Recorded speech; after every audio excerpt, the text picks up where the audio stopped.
The great crystal hall of Nexus Prime buzzed with the voices of 12 different alien species. Ambassador Velthari of the Ethereal Collective floated above her chair, her blue skin glowing softly in the dim light. She waved one of her forearms at the massive holographic display showing trade routes across the galaxy. "These old stories waste our time," Velthari said, her voice making a musical sound. "No one has ever found proof of these so-called humans." Captain Cray slammed his heavy fist on the metal table. The big warrior from the Korthak Empire had dark red skin and tusks that stuck out from his lower jaw. His black eyes glared at the other council members. "The myths say these humans were weak," Cray growled. "Not strong like us, not fast like the wind dancers, not smart like the mind readers. But somehow they were dangerous? It makes no sense." Dr. Yathara sat quietly in the corner, her thin fingers tapping on her datapad. She was from the scholar race, with pale green skin and large yellow eyes that could see things others missed. For 30 years, she had studied every piece of evidence about the mysterious 13th species. "The stories are consistent across all cultures," Dr. Yathara said in her soft voice. "Every species has legends about humans. They all say the same things." General Thex, the military advisor, laughed. His silver skin reflected the lights in the room. "The metallic people were known for being practical and not believing in fairy tales. Legends grow bigger with each telling," Thex said. "Maybe there was some small species that died out long ago.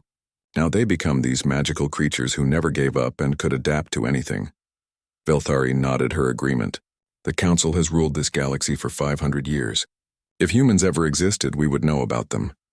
Dr. Yathara pulled up her research files on the main screen. Images of strange metal pieces appeared, along with energy readings that made no sense. "Look at these artifacts," she said. "The metal is made from elements we know but combined in ways we cannot copy. The energy signatures do not match any known technology." Captain Cray studied the images with interest. As a warrior, he understood weapons and armor. These pieces looked different from anything he had seen. "Where did you find these?" Cray asked. "Different worlds, different times," Dr. Yathara replied. "But always in places the old maps say humans once lived, and always buried deep, as if hidden on purpose." The council chamber fell quiet. Even the translator devices stopped their constant humming. General Thex stood up and walked to the display. "Show me the tactical reports," he ordered. Dr. Yathara changed the display. Now it showed battle formations and weapon designs that looked simple but effective.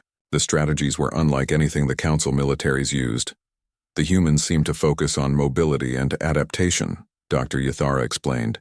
"Their ships were smaller than ours but faster. Their weapons were weaker, but they could change them quickly for different situations." "Interesting," Thex admitted, "but still just stories." Far from the council chambers on the peaceful world of Haven's Rest, Farmer Bach wiped sweat from his forehead. The twin suns were hot today and the crystal grain was ready for harvest. His daughter Nira worked beside him, her young hands quick and sure. Bach was proud of his farm. The crystal grain grew in neat rows across the valley, and the energy it produced fed 3 nearby cities. His family had worked this land for 6 generations. "Father, look at this," Nira called out. She was kneeling by a section of grain that had grown strangely. Instead of the usual straight rows, the plants had grown in a perfect circle around something buried in the ground. Bach walked over and knelt beside his daughter. Together they brushed away the soil and found something that made them both gasp. It was a metal object about the size of a person's head. The surface was smooth and dark, but covered with markings that seemed to move when they looked at them. The metal was warm to the touch even though it had been buried underground. "What is it?" Nira whispered. Bach had seen many things in his 50 years, but nothing like this.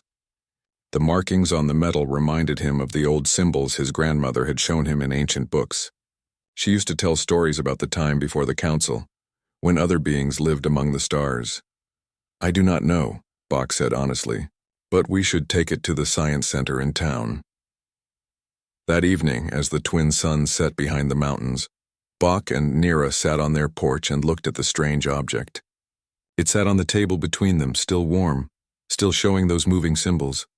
"Father," Nira said quietly, "do you remember grandmother's stories about the people who came from the blue world?" Bach nodded. His grandmother had been a storyteller, and her favorite tales were about the mysterious humans. She said they looked almost like other species but were different in important ways. They never gave up, even when they should. They could live anywhere and eat almost anything.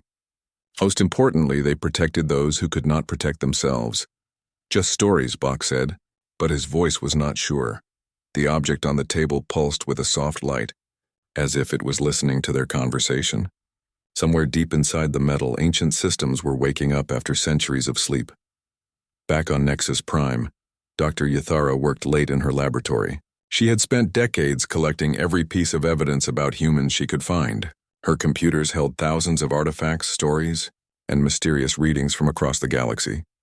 She pulled up her favorite file, a collection of artistic works from different species that all showed the same thing. Creatures that looked familiar but different, beings with 5 fingers instead of 4 or 6 or 8, beings that stood upright but had no tails, no extra arms, no special abilities. Why would so many different species draw the same imaginary creature? She wondered aloud. Her computer chimed softly. A new message had arrived from the deep space monitoring stations. Dr. Yathara opened it and frowned. The stations were detecting strange energy patterns in the outer regions of the galaxy. The patterns did not match any known ship designs or natural phenomena. She made a note to investigate further, then returned to her research. Somewhere in all this data was the truth about humans. She was sure of it. The galaxy was vast and full of mysteries. 12 species worked together in the council, believing they knew everything important about their corner of space. But in the darkness between the stars, old secrets were stirring. On a quiet farm world, an ancient device was waking up. And in the deep void where no one looked, ships that had been waiting for 500 years were finally beginning to move. The myths were about to become reality. The morning after finding the strange object, Nira could not stop thinking about it. She had dreamed of symbols that moved like living things and voices speaking in languages she did not know. When she woke up, the metal device was glowing brighter than before. "Father, we need to take this to the city today," she said over breakfast. Bach nodded. He had not slept well either. The object seemed to hum with energy that made his teeth ache. "I will contact Kavi at the Science Center." Kavi was young for a scientist, but everyone in the city respected his knowledge. He belonged to the same species as Dr. Yathara, with the same pale green skin and large yellow eyes. When Bach called him about the discovery, Kavi dropped everything and told them to come immediately. The Science Center was a tall building made of white stone that sparkled in the sunlight. Kavi met them at the entrance, his eyes wide with excitement. He had been studying ancient technologies for 5 years, but had never seen anything like what Bach described. "Show me," Kavi said, leading them to his laboratory. When Bach placed the object on Kavi's scanning table, every machine in the room started beeping at once. The metal device pulsed with energy that registered on instruments designed to detect power sources from across the galaxy. "This is impossible," Kavi whispered, reading his displays. "The energy output is constant, but I cannot find any power source.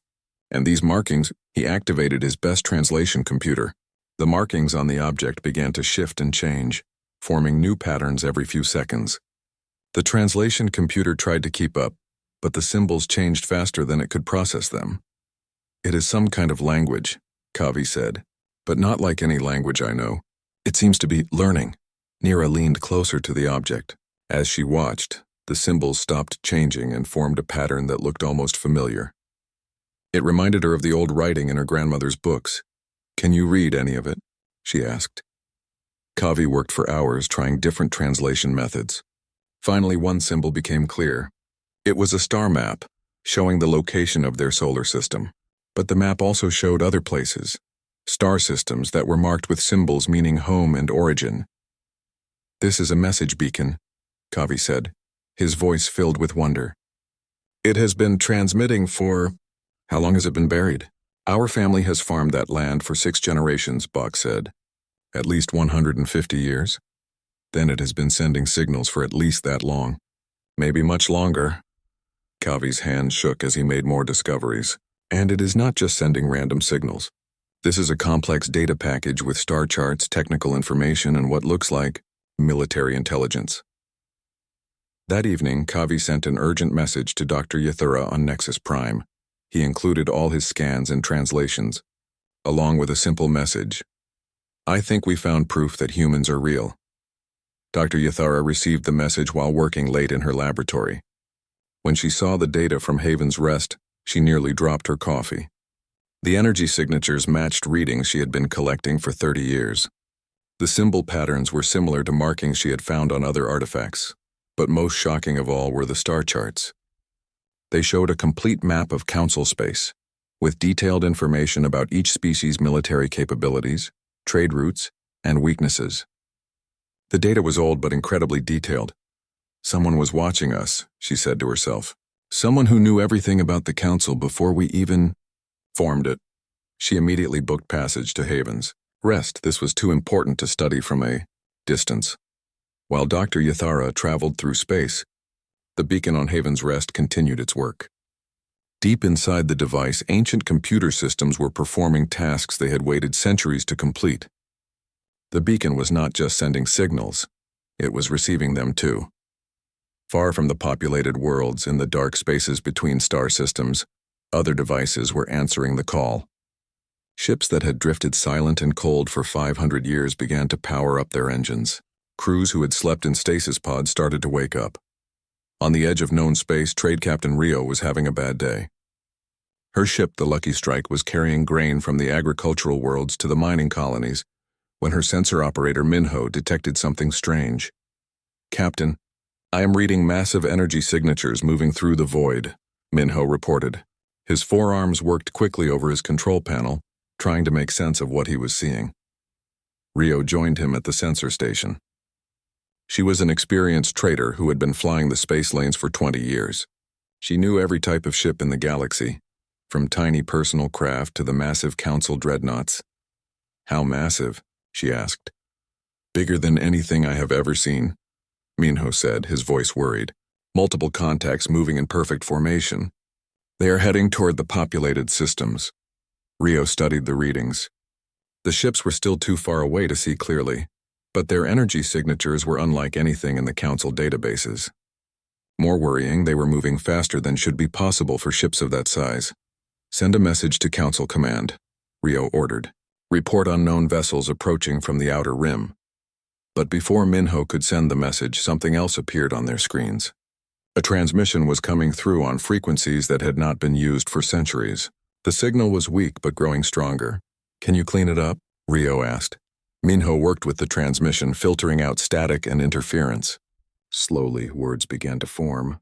They were speaking in an unknown language, but the universal translators were working to decode it. This is the Terran Federation," the voice said. "We are coming home." Rio and Minho looked at each other in shock. Terran was an old word from the ancient databases. It meant of Earth, the mythical blue world that humans supposedly came from. "That is impossible," Minho whispered. "Record everything," Rio ordered. "And send it all to Council Command immediately." On Nexus Prime, the Council's emergency session was interrupted by long-range communications officer Dana. She was from the same species as Rio and Minho, with blue-gray skin and multiple arms that could work several control panels at once. "Council members," Dana announced, "we are receiving priority transmissions from multiple sources. Trade vessels in the Outer Rim are reporting unknown ships approaching our space." The Council chamber erupted in discussion. Ambassador Velthari demanded more information. General Thex wanted to scramble the defense fleets. Captain Cray argued for immediate military action.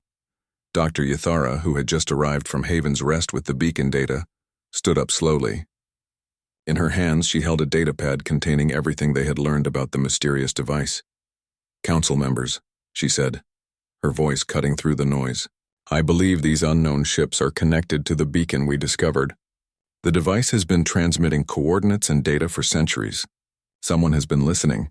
She activated the main display and showed them Kavi's translations. The star charts, the military intelligence, the technical specifications, everything pointed to one conclusion. "The humans never died out," Dr. Yathara said. "They just went away.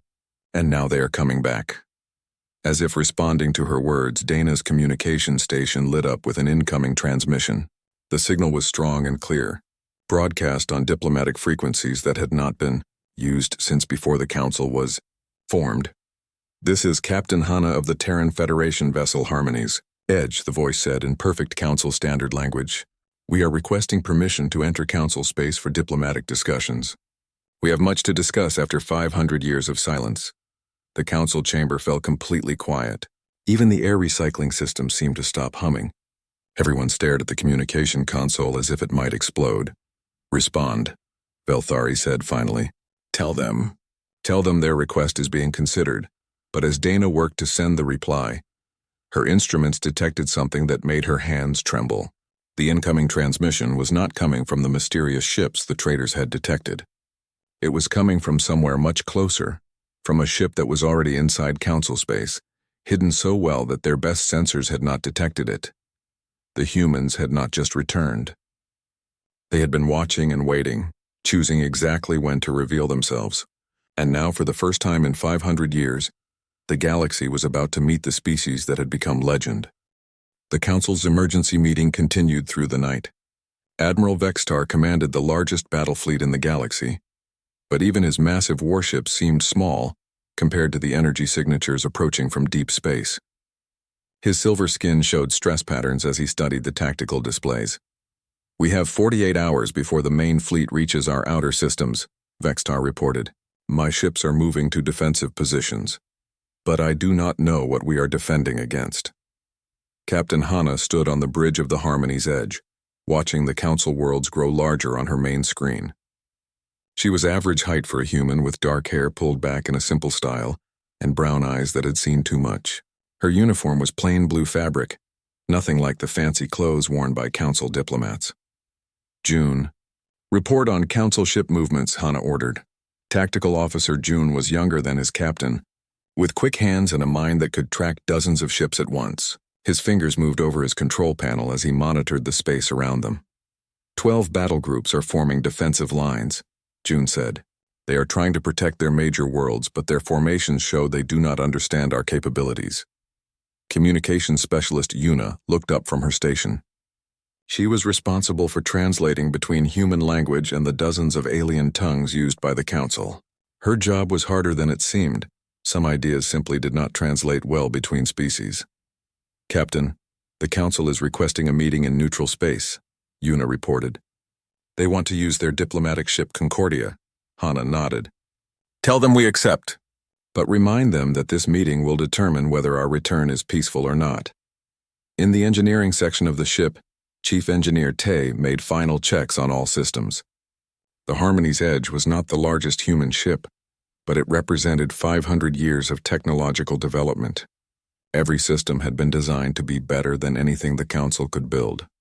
"All systems ready, Captain," Tay reported over the communication system. "The ship can handle anything they throw at us."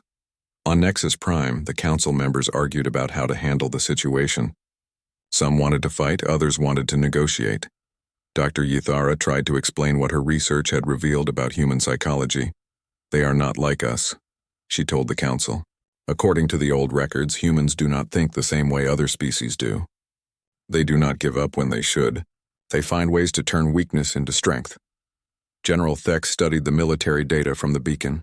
"Their weapons technology is different from ours. Simpler in some ways, but more flexible. They seem to focus on adaptation rather than raw power." Ambassador Velthari floated above her chair, her blue skin glowing with nervous energy. "We must try to negotiate. If they wanted to destroy us, they could have attacked without warning." The meeting was set to take place in empty space between the Council territory and the approaching human fleet. The Concordia was the Council's best diplomatic ship, designed to make a good impression on alien visitors.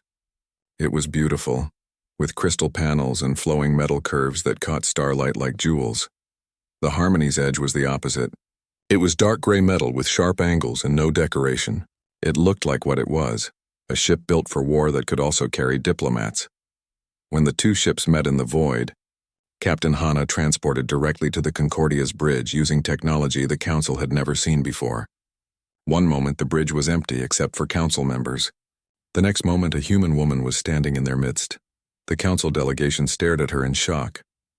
Dr. Yithara had studied human descriptions for decades, but seeing a real human was different. Hana looked almost familiar, like someone from their own species but changed in small ways. 2 arms instead of 4, 5 fingers instead of 6, eyes that looked forward instead of to the sides, but the biggest difference was in those eyes themselves. They held an intelligence that had been shaped by centuries of survival against impossible odds. "I am Captain Hana of the Terran Federation," she said in perfect council standard. "Thank you for agreeing to meet with us." General Thex stood up slowly. As the military advisor, he was supposed to evaluate threats. Looking at this ordinary-seeming human, he felt a chill that had nothing to do with the ship's temperature. "Where have you been for 500 years?" Thex asked. Hana's expression did not change. "Watching, learning, preparing." Ambassador Velthari tried to take control of the conversation. "The Council has governed this galaxy peacefully for centuries. We welcome the return of humanity, but you must understand that things have changed." "Yes, they have," Hana agreed.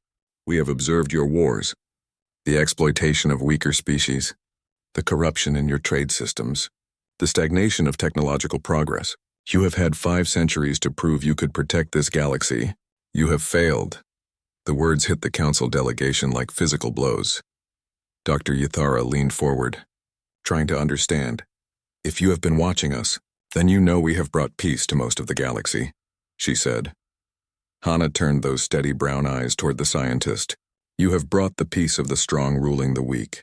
We have different ideas about what peace should look like." General Thex felt his temper rising. "You speak as if you have the right to judge us. What gives humans that authority?"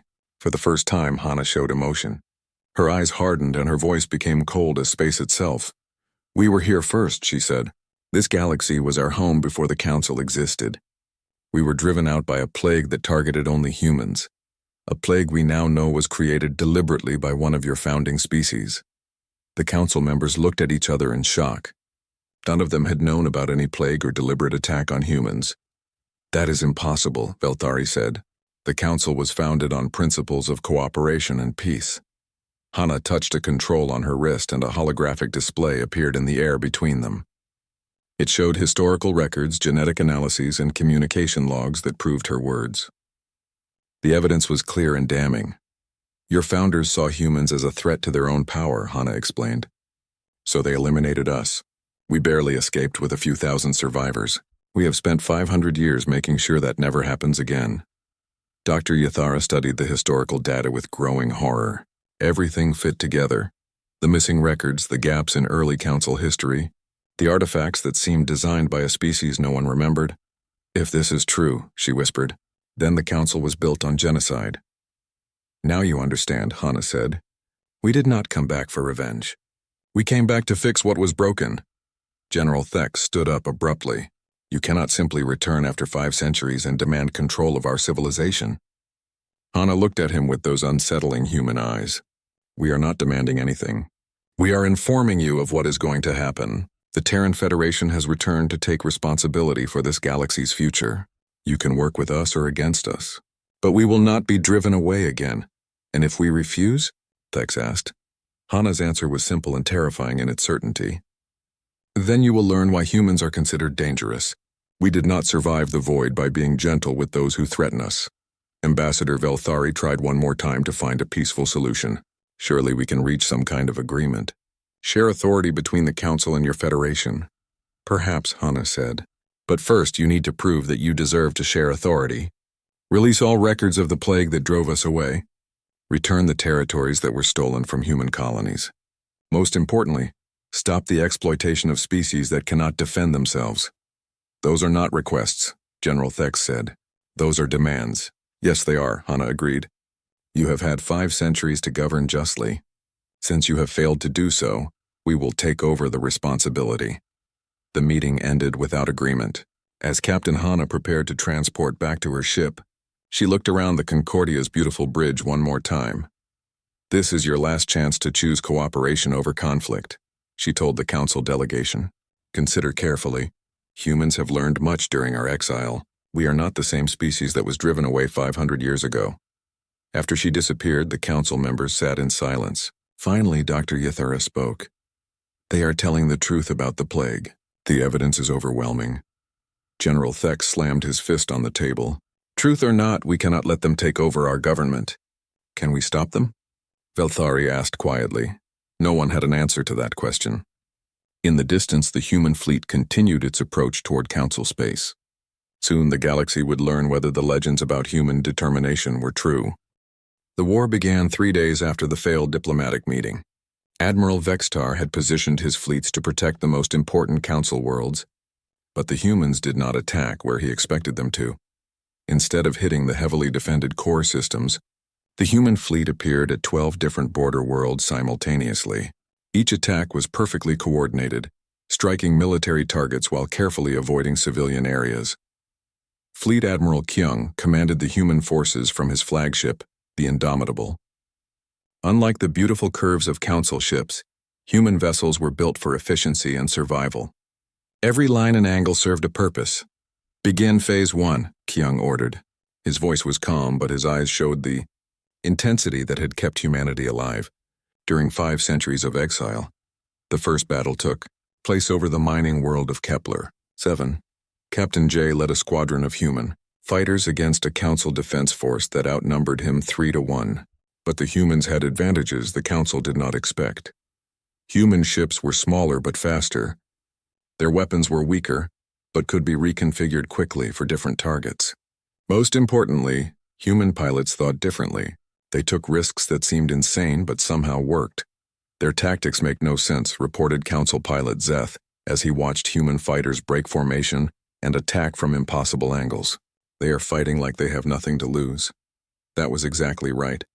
Humans had spent 500 years learning that survival meant being willing to sacrifice everything for victory. The Council forces fought to protect their territory. The humans fought to reclaim their birthright. Captain Rio found herself caught in the middle when her merchant ship was intercepted by human forces near the trading hub of Gamma Station. She expected to be destroyed or enslaved, but instead found herself face to face with Commander Bin Da Bin was typical of the new generation of humans.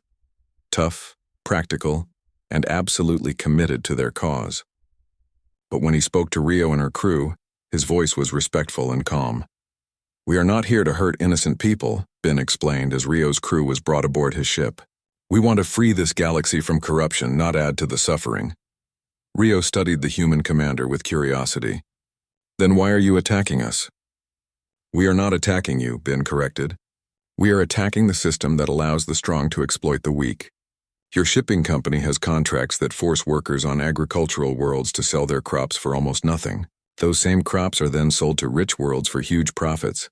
Rio had never thought about it that way. She was just a trader trying to make a living. But as Bin showed her the economic data, she began to see how the Council's trade system kept some worlds poor while making others wealthy. "What do you want us to do about it?" she asked. "Help us build something better," Bin said simply. "Or at least do not fight against us when we try." On Haven's Rest, young Nira had joined the emergency militia when the war began. She expected to fight against invading monsters, but the reality was much more complex. The human forces that landed on her world were professional soldiers who followed strict rules about civilian protection. They secured military targets and government buildings but left farmers and ordinary citizens alone. Nira found herself guarding a group of council officials who had been captured during the initial attack. She expected them to be angry or afraid, but mostly they seemed confused. "Why are the humans being so careful?" asked Administrator Polk. "If they want to conquer us, why not just destroy everything?" Nira did not have an answer. The humans were supposed to be ruthless enemies, but they provided medical care for wounded prisoners and made sure civilian supplies were not interrupted. That night, she overheard a conversation between human soldiers who were setting up a communication relay. "Command wants this planet's food production to continue normally," one soldier said. "We are not here to starve people." "Good," replied his partner. "I have had enough of watching innocent people suffer." Nira realized that these humans had seen terrible things during their exile. They knew what it was like to be hungry, to be afraid, to watch friends die for no good reason. That knowledge had made them careful about causing unnecessary pain. Dr. Yathara and researcher Kavi worked desperately in their laboratory on Nexus Prime, trying to decode more human artifacts. They hoped to find something that could end the war before it destroyed both civilizations. What they found was worse than anyone had imagined. The historical records, hidden in the ancient beacon, told the complete story of humanity's exile. The plague that had driven them away was not just a weapon. It was part of a planned genocide ordered by the Council's founding members. "Look at this," Kavi said, his voice shaking as he translated the final piece of evidence. They did not just want to kill the humans. They wanted to erase all proof that humans had ever existed. The plan had been simple and evil. First, create a plague that only affected humans. Second, blame the plague on natural causes. Third, take over all human colonies and resources. Fourth, destroy all records of human civilization. The plan had almost worked. Only a few thousand humans had escaped in ships that could travel beyond the galaxy's edge. For 500 years, the Council had believed they were extinct. "We have to broadcast this information," Dr. Yathara said. "Every person in the galaxy needs to know the truth." But before they could act, cyber warfare specialist Dana began her own mission. Working from a human stealth ship hidden in the outer system, she infiltrated the Council's communication networks. Dana was not trying to destroy anything. Instead, she carefully placed the historical evidence in every major database and communication system across Council space. When she activated her program, the truth about humanity's exile was broadcast to every world simultaneously. The reaction was immediate and explosive. On dozens of worlds, civilian populations rose up against their Council governments. The evidence was clear and undeniable. Their civilization had been built on genocide. On the core world of Altaria, angry crowds surrounded the government buildings demanding answers. On the industrial world of Mechanica, workers went on strike and refused to produce weapons for the war. On the agricultural world of Green Valley, farmers declared independence from the Council and asked for human protection. Admiral Vextar watched his fleet fall apart as reports came in from across his territory. Ship crews were refusing orders. Planetary governors were surrendering to human forces. Some worlds were switching sides entirely. "How can I fight a war when half my forces are in rebellion?" he asked his staff. The answer came from an unexpected source. Captain Cray, the warrior who had laughed at human myths just weeks before, appeared on Vextar's communication screen. "Admiral," Cray said, his tusked face showing exhaustion and defeat, "I am surrendering my battle group to the humans. I cannot fight for a cause that was built on lies." Similar messages came from other commanders across the fleet. The revelation of the genocide had broken something fundamental in the Council's military. They could not fight to preserve a system that had murdered an entire species. On Nexus Prime, the Council's emergency session was chaos. Some members demanded that they fight to the end. Others called for immediate surrender. A few suggested trying to negotiate a peace treaty. General Thex stood before the assembly, his silver skin dull with stress. "The war is over," he announced. "We cannot win when our own people will not fight." Ambassador Velthari floated silently above her chair, her blue glow dim with shame. "What will happen to us?" she asked quietly. The answer came from Captain Hana, who appeared on the main communication screen. She was speaking from the bridge of her ship, now in orbit around Nexus Prime. "The Council government is dissolved," Hana announced. "But this is not about revenge. This is about building something better. Any species that wants to join the new Galactic Federation will be welcome, as long as they agree to follow principles of justice and equality." Dr. Yathara looked around the chamber at her fellow Council members. Some were angry, some were afraid, but many looked relieved. The burden of covering up an ancient genocide was finally lifted from their shoulders. "What guarantees do we have that humans will treat us fairly?" she asked. Hana's image smiled for the first time since the war began. "The same guarantee we give everyone. If you help us build a better galaxy, you will have a place in it. If you try to return to the old ways of oppression and exploitation, you will be stopped." The war that had lasted only weeks was over, but the work of building a new kind of civilization was just beginning. The humans had returned not as conquerors but as judges, and their judgment was that the galaxy deserved better than what the Council had provided. Now everyone would have to prove they were worthy of that second chance.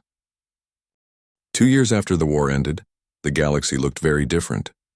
The crystal halls of Nexus Prime still hosted meetings between different species, but now the discussions were about cooperation instead of control. Captain Hana had traded her military uniform for the simple robes of a Federation counselor. She sat in the same chamber where the old Council had once dismissed humans as myths, but now she worked alongside former enemies to build something better. Dr. Yathara had become the Federation's chief historian, working to uncover and preserve the true history of the galaxy. She sat across from Hana during council sessions, and the two had become unlikely friends despite their different backgrounds. The integration process is going faster than we expected, Dr. Yathara reported during the morning briefing. 17 former Council worlds have requested full Federation membership, and 12 more are in the application process. General Thex, who had surprised everyone by asking to join the new government, nodded his agreement. The former Council military advisor now served as the Federation's defense coordinator, helping to reorganize the galaxy's security forces. The joint training programs are working well, Thex said. Human and alien crews are learning to work together more easily than I thought possible. The new system was not perfect, but it was based on principles that made sense to everyone involved. All species were equal partners. Resources were shared fairly. Most importantly, no one species could make decisions that affected everyone else without consulting the others. Fleet Admiral Kyung oversaw the technical integration of human and Council technologies. The results were impressive. Ships that combined human adaptability with alien innovations, weapons that were both powerful and precise, and computer systems that could think in ways no single species had imagined. In the shipyards orbiting Nexus Prime, human engineer Tay worked alongside alien specialists to design the next generation of Federation vessels. These ships were neither purely human nor purely alien, but something new that was better than either civilization could have built alone. The hybrid power systems are working perfectly, Tay reported to his mixed species team. We are getting 40% more efficiency than the old Council designs, and 60% more reliability than our original human ships. The secret was combining different approaches to the same problems. Humans were good at making things work under difficult conditions. Aliens were good at making things work elegantly and efficiently. Together, they could make things that were both tough and beautiful. On Haven's Rest, Farmer Bach and his daughter Nira had become symbols of the new cooperation. Their farm was now a training center, where beings from different worlds learned to work together on agricultural projects. Nira had completed her studies and become a xenoarchaeologist like Dr. Yathara. But instead of just studying the past, she was helping to plan the future. Her job was to make sure the mistakes of the old Council were never repeated. We found another cache of hidden records today, Nira reported during her weekly call to Dr. Yathara. This one shows that the genocide attempt was even worse than we thought. They tried to poison 3 other species too, but failed. The truth kept coming out piece by piece. The old Council had been built on more lies than anyone had imagined. But each revelation made the new Federation stronger, because it proved why change had been necessary. Captain Rio had become one of the first independent traders to work under the new system. Her ship, the Lucky Strike, now carried mixed crews and followed trade rules designed to benefit everyone involved, not just the wealthy worlds. Her sensor operator, Minho, had made friends with human crew members who taught him about their history and culture. In return, he shared the stories and traditions of his own people. The ship had become a small example of what the galaxy could be when different species truly worked together. The new trade routes are opening up possibilities we never had before, Rio explained to a group of young traders. Under the Council system, we could only trade with approved partners. Now we can work with anyone who follows fair business practices. The economic changes were dramatic. Worlds that had been poor under the Council system suddenly had access to new markets and technologies. Rich worlds had to pay fair prices for resources instead of exploiting weaker neighbors. Some people complained about the changes, but most were happy with the results. There was less poverty, less exploitation, and more opportunity for everyone. Commander Bin had established the Galactic Protection Service, a joint military force that answered to the Federation Council instead of any single species. The GPS was different from the old Council military. It focused on protecting people rather than protecting governments. Our mission is simple, Bin explained to new recruits from a dozen different species. We defend those who cannot defend themselves. We stop those who try to exploit or harm others. And we make sure that what happened to humanity never happens to anyone else. The GPS motto had become famous across the galaxy. Never again. Those 2 words reminded everyone why the Federation existed and what it stood for. On Earth, the blue world that had become the Federation's symbolic capital, Dr. Yathara worked with engineer Tay in a research facility that orbited the planet where humanity had been born. They were developing technologies that would allow the galaxy to expand beyond its current boundaries. The long-range exploration ships are almost ready, Tay reported. We should be able to reach the next galaxy within 50 years. Dr. Yathara looked out the window at Earth spinning slowly below them. It was a beautiful world, covered with blue oceans and white clouds. But it was also a reminder of what could be lost if people were not careful to protect what they had. What do you think we will find out there? She asked. Tay smiled. Probably more species that need to learn how to work together, and maybe some that can teach us things we have not thought of yet. The future was full of possibilities that had not existed under the old council system. Instead of stagnation and exploitation, there was growth and cooperation. Instead of the strong ruling the weak, there was partnership between equals. Captain Hana often worked late in her office on Nexus Prime, reading reports from across the galaxy and planning for challenges that lay ahead. The Federation was still young and there were many problems to solve. But when she looked out at the stars, she felt something that humans had not experienced for 500 years. Hope for the future. Her people had returned from exile not as conquerors, but as builders. They were helping to create a galaxy where all species could thrive. The myths about humans had turned out to be true, but not in the way anyone expected. Humans were dangerous, but only to those who threatened the innocent. They were adaptable, but they used that ability to help others adapt too. Most importantly, they never gave up. But now they were fighting for everyone's future, not just their own. The galaxy was vast and full of mysteries. Dozens of species worked together in the Federation, knowing they had built something stronger than any of them could have created alone. In the darkness between the stars, exploration ships were preparing to discover new worlds and new friends. The old council had ruled through fear and control. The new Federation led through hope and cooperation. And somewhere in the archives of Nexus Prime, Dr. Yathara filed away the last reports about the species that had once been considered myths. Humans were real. They had returned, and they had kept their promise to build something better. The story was far from over, but for the first time in centuries, it was a story that everyone could help write together.